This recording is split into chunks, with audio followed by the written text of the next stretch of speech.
Kembali bersama kami, pemirsa. Presiden Prabowo Subianto akhiri lawatan di Rusia dan kembali pulang ke tanah air. Sebelumnya, Prabowo menyinggung perang Iran dan Israel yang kian panas serta berharap ketegangan kedua negara bisa diredam. Presiden Prabowo mengakhiri kunjungan resminya di Federasi Rusia.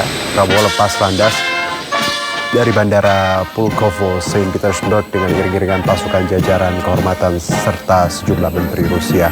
Lagu kebangsaan kedua negara juga diperdengarkan sebelum Prabowo menaiki pesawat.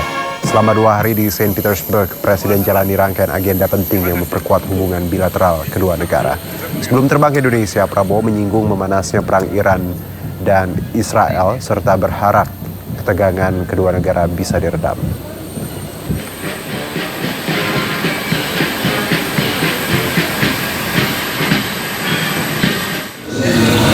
Ya, tentunya pengaruh Rusia lebih besar ya di kawasan itu, khususnya dengan pemerintah Iran. Jadi saya kira peran dari pemerintah Rusia akan sangat besar. Ya, semua akan berusaha untuk deeskalasi. Semua kan kita ingin semua turunkan suhu, kita ingin cari penyelesaian yang damai untuk semua pihak. Ya. Sebelumnya dalam kunjungannya di Rusia, Presiden Prabowo Subianto hadiri salah satu acara bisnis terbesar dan terpenting di dunia, SPIEF 2025. Dalam acara tersebut, Presiden Prabowo datang sebagai tamu kehormatan. Moderator plenarного заседания Надим Катаиш. SPIEF 25 telah diselenggarakan setiap tahun sejak 1997.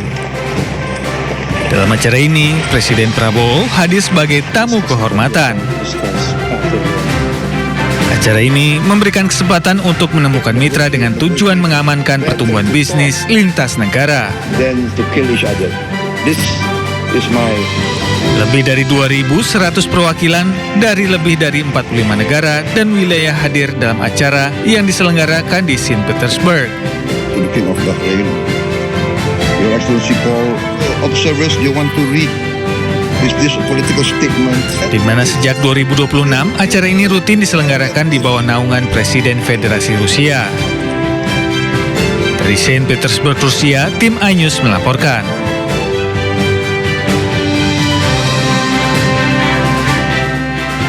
Presiden Rusia Vladimir Putin berencana memperluas kerjasama dengan Indonesia di sektor energi. Selain di sektor minyak dan gas, Rusia berkeinginan untuk kerjasama di bidang energi nuklir. Открыты и взаимодействию с индонезийскими партнерами в сфере мирного атома. Речь может идти также и о совместных проектах, связанных с неэнергетическим применением ядерных технологий. В медицине, сельском хозяйстве, а также о подготовке кадров для национальной атомной отрасли. Momen keakraban terjadi antara Presiden Prabowo dan Presiden Rusia Vladimir Putin di Saint Petersburg, Rusia. Keduanya saling bertukar cenderamata sebagai simbol persahabatan erat Indonesia dan Rusia.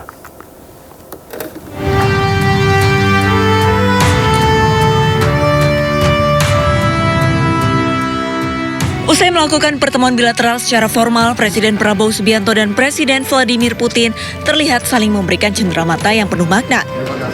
Dalam suasana hangat dan penuh kedekatan, Putin menunjukkan 2 buku karya Prabowo berjudul Kepemimpinan Militer yang telah diterjemahkan ke dalam bahasa Rusia dan diterbitkan secara resmi di negara tersebut.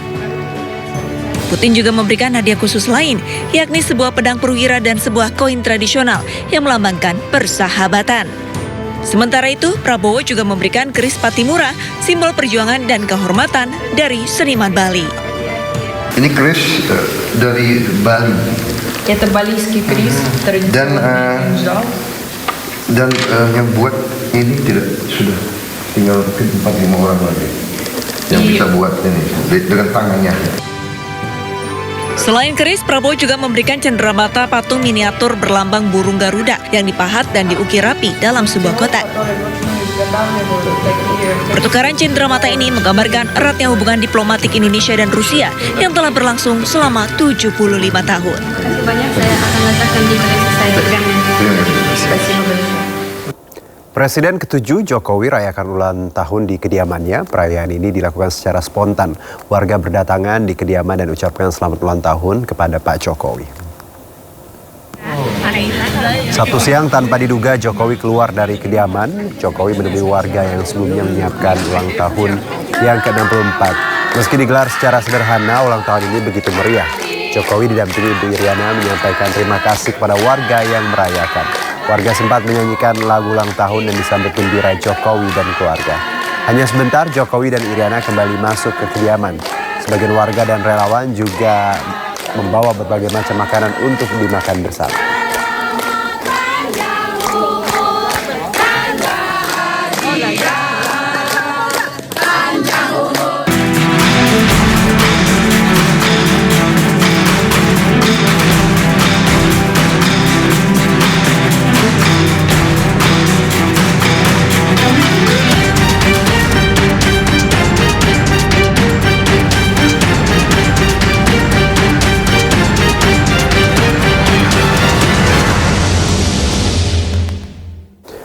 Pemirsa, angka pemutusan hubungan kerja atau PHK yang meningkat drastis di Sidoarjo, Jawa Timur membuat permintaan surat keterangan catatan kepolisian atau SKCK bagi pencari kerja ikut melonjak.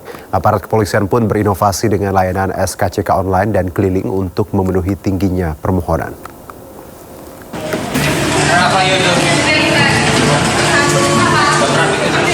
Peningkatan drastis jumlah pemutusan hubungan kerja atau PHK di Sidoarjo, Jawa Timur memicu lonjakan permohonan surat keterangan catatan kepolisian SKCK.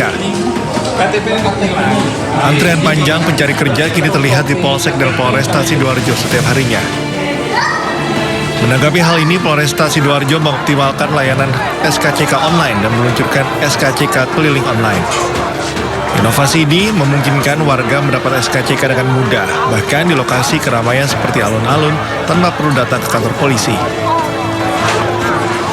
Pelayanannya cukup mudah, jadi nggak perlu repot jauh-jauh ke Polresta buat ngurus SKCK. Adanya hari Minggu di alun-alun Sidoarjo. Inovasi ini kemudian mendapat apresiasi, salah satunya penghargaan bagi pelayanan publik berkelanjutan terbaik tingkat nasional.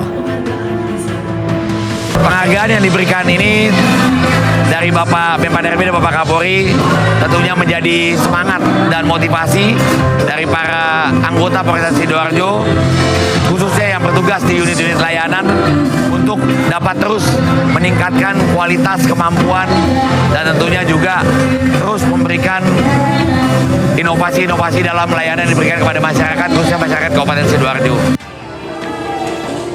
Meski mendapat apresiasi, saran dan kritik terkait layanan publik untuk kebaikan ke depan akan tetap dibuka. Dari Sidoarjo, Jawa Timur, Pramono Putra, iNews melaporkan.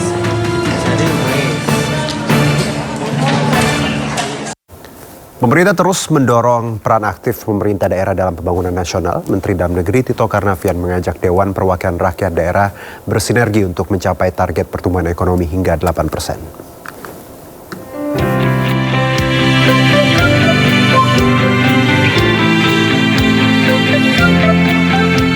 Menteri Dalam Negeri Tito Karnavian menegaskan peran penting Dewan Perwakilan Rakyat Daerah atau DPRD dalam mendukung percepatan realisasi program strategis nasional atau PSN.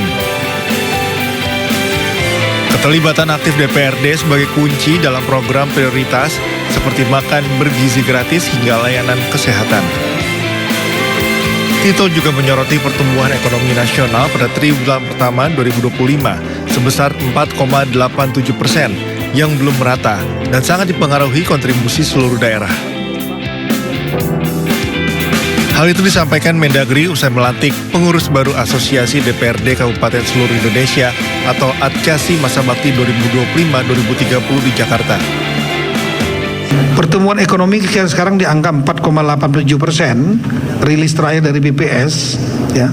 Nah, kita melihat bahwa selain kerja pemerintah pusat, di daerah ada 2 provinsi yang itu minus. Untuk mendorong percepatan pertumbuhan ekonomi Indonesia mencapai target 8%, Asosiasi DPRD Kabupaten Seluruh Indonesia menyatakan dukungannya. Saat ini pertumbuhan ekonomi baru berada di kisaran 4%. bahwa banyak daerah yang realisasi belanjanya masih rendah, sehingga ini harus dipercepat dengan peningkatan SDM yang baik, dengan teknologi yang baik, dengan regulasi yang baik, sehingga realisasi anggaran daerah bisa tinggi. Karena realisasi anggaran daerah yang tinggi itu juga akan meningkatkan perekonomian daerah. Adkasi akan mendorong peningkatan belanja pemerintah daerah melalui sinergi dengan DPRD. Strategi ini meliputi investasi serta memperbanyak aktivitas perdagangan dan industri di daerah. Dari Jakarta, tim liputan iNews melaporkan. Menjadi petani itu menyenangkan, hal inilah yang dirasakan para milenial di Mojokerto, Jawa Timur. Selain menjadi profesi yang menjanjikan, para petani milenial ini juga mendukung ketahanan pangan nasional. Kita simak program Kabinet Merah Putih bersama rekan Wiki Adrian berikut ini. Mas sama Mbak, ini berarti kan petani milenial ya? Betul. Petani milenial, dibilangnya katanya jadi seorang petani itu susah kayaknya, bener nggak? Ya, kalau susah itu karena kita belum praktek, Pak. Kalau sudah praktek ya kita bagus, malah enak jadi petani. Mati seru asik kalau di lapangan, Pak. Berarti sekarang udah jadi orang kaya? Ya, mau merintis kan, Pak. Gitu ya? Okay. Iya dong. Jadi deh, biar ada bayangannya sebetulnya bisa jadi sejahtera atau tidak dengan profesi petani gitu. Dari Mbak dulu gimana? Sejauh ini gimana? Pasti bisa, Pak. Pasti bisa. Kalau kita ngejalinnya benar, terus ada niat, benar-benar serius terjun ke lapangan, pasti bisa. Caranya gimana?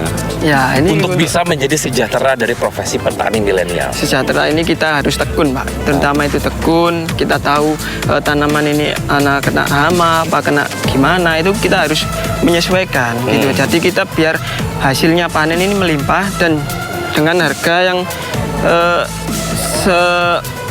bagus itu kita bisa sejahtera, Pak. Jauh ini tantangannya menjadi petani milenial apa sih?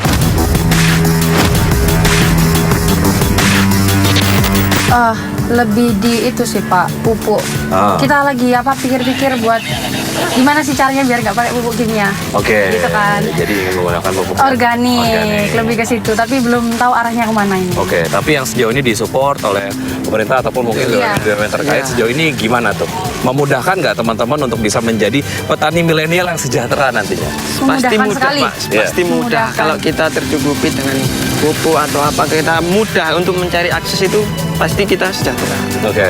Kalau terutama kan juga mudah. Oke. Gitu, ya. Mudah, Pak, dalam pembagian pupuknya merata ke petani.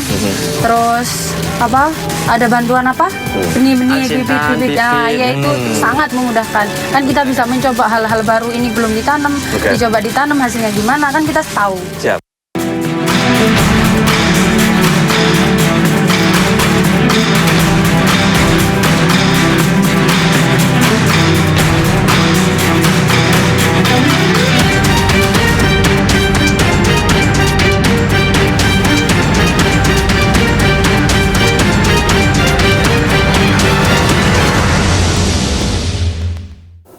Jakarta Fair Kebayoran kembali digelar di Jaya Expo Kemayoran, Jakarta Pusat. Informasi lengkapnya usai jeda berikut.